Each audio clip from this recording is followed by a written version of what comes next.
Credit ఉంది, బాబాయిని లేపేసే credit ఉంది. నిన్న మా అచ్చినాడు చెప్తున్న మాట నిన్న ఈ రోజు కాదు, నేను మీ ప్రెస్ మీట్ లో అనేక పర్యాలు చెప్పాను. రాజశేఖర్ రెడ్డి మరణం వెనక కూడా జగన్మోహన్ రెడ్డి హస్తం ఉంది, సందేహమే లేదు. ఎందుకు ఆ రోజు ఉంది కాబట్టి బొత్స సత్యనారాయణ గారు శాసనసభలో చెప్పాడు, రాజశేఖర్ రెడ్డి గారు మరణం వెనక జగన్ కూడా ఉన్నాడని మాకు అనుమానంగా ఉందని.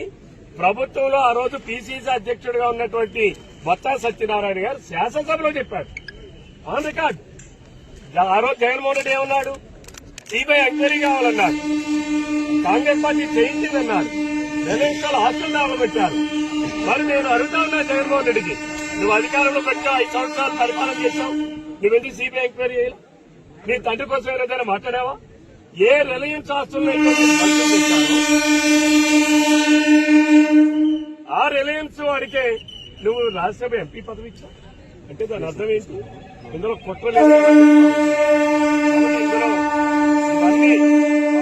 ఆయన చెల్లే చెప్పింది, మా జగనన్నకి ఎప్పుడు కూడా ఏం కావాలంటది, గన్నులు గొడ్డలు తప్ప ఇంకోటి అక్కల్లా. మాకు కావాల్సింది రాష్ట్రం ప్రగతి, రాష్ట్ర అభివృద్ధి, రాష్ట్ర సంక్షేమం. దానికోసం తెలుగుదేశం, జనసేన, భారతీయ జనతా పార్టీ ఆ రోజు ప్రధానమంత్రి మోడీ గారు చెప్పారు.